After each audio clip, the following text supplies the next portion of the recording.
Assalamu alaikum dear viewers, this is me Nasir Khan Khail. Formula number 18, count f's.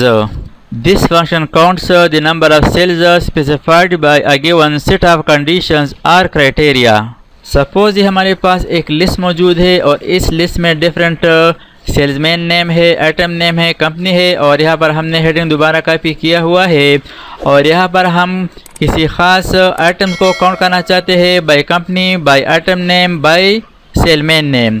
यानी अगर ये तीनों conditions, ये तीनों क्राइटेरिया बराबर हो तो फिर काउंट करें। ये काउंट इफ्स मल्टीपल कंडीशन पर काम करता है। यानी if it meets the multiple conditions, अगर इसके मल्टीपल कंडीशन यहाँ पर इसके बराबर हो तो फिर यहाँ पर काउंट करेगा वरना नहीं करेगा। तो यहाँ पर हम फार्मूला शुरू करते हैं, is equal to count ifs bracket start. अब यहाँ पर criteria range 1, criteria range 2 and so on यहाँ पर ऐड करेंगे। यानी यहाँ पर हम 3 क्राइटेरिया रेंज ऐड करेंगे। क्राइटेरिया रेंज नंबर 1 ये सेलेक्ट करें, यानी सेल्समैन नेम्स, ये रेंज है हमारे पास फर्स्ट क्राइटेरिया में। इसके बाद कामा लगाए, कामा प्रेस करें और यहाँ पर ये जो नेम्स के नीचे सेल है इस पर क्लिक करें। इसका मतलब ये है कि इस नेम को यहाँ पर सर्च करेंगे। यानी जब ये इसके मुताबिक बराबर हो जाए तो फिर काउंट करें। लेकिन अब यहाँ पर हम सेकंड क्राइटेरिया ऐड करते हैं तो कामा टाइप करें। इसके बाद सेकंड रेंज क्राइटेरिया रेंज ये सेलेक्ट करें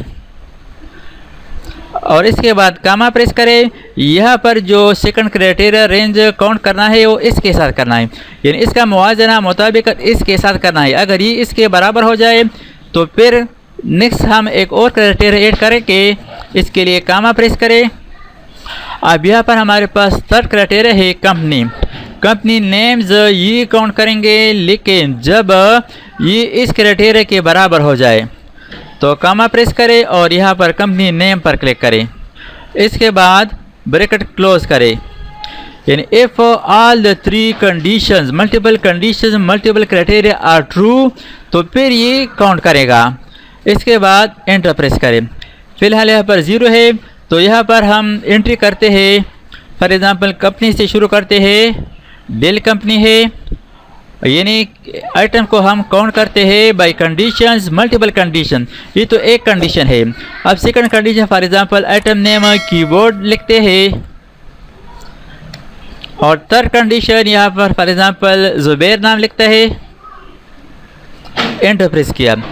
इसका मतलब ये है कि ये जो सेलमैन है जुबैर और इसका जो आइटम्स है कीबोर्ड, वो कीबोर्ड जो डेल कंपनी वाला हो तो वो जो सेल आउट किए गए हैं वो 2 है। इस लिस्ट में नंबर ऑफ कीबोर्ड्स जो डेल कंपनी का हो और सेल्समैन जुबैर हो तो इसकी जो टोटल काउंट है वो 2 है। ये सेलमैन हो, ये आइटम हो और कंपनी चेंज करते हैं, फॉर एग्जांपल HP लिखते हैं, यानी वही सेलमैन का कीबोर्ड और HP कंपनी वाला हो तो वो कितने हैं, वो 1 है।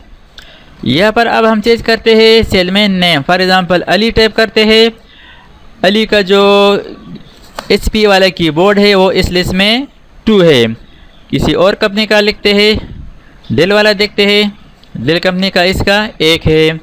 इसी तरह आप डिफरेंट आइटम्स को डिफरेंट सेल्समैन के नाम से काउंट कर सकते हैं। फॉर एग्जांपल यहाँ पर एक और टाइप करते हैं माजिद, इसके नाम पर डेल कीबोर्ड नहीं है, यहाँ पर आइटम चेंज करते हैं। फॉर एग्जांपल LCD टाइप करते हैं और LCD कौन सी कंपनी का है, एसर का है, यानी माजिद का LCD एसर वाला इस लिस्ट में 2 है। तो इस तरीके से माइक्रोसॉफ्ट एक्सेल में काउंट इफ्स फंक्शन की मदद से डिफरेंट आइटम्स, कंपनी नेम वगैरह काउंट कर सकते हैं, लेकिन जब ये मल्टीपल कंडीशंस, मल्टीपल क्राइटेरिया के मुताबिक बराबर हो जाए, यानी if it meets the required multiple conditions.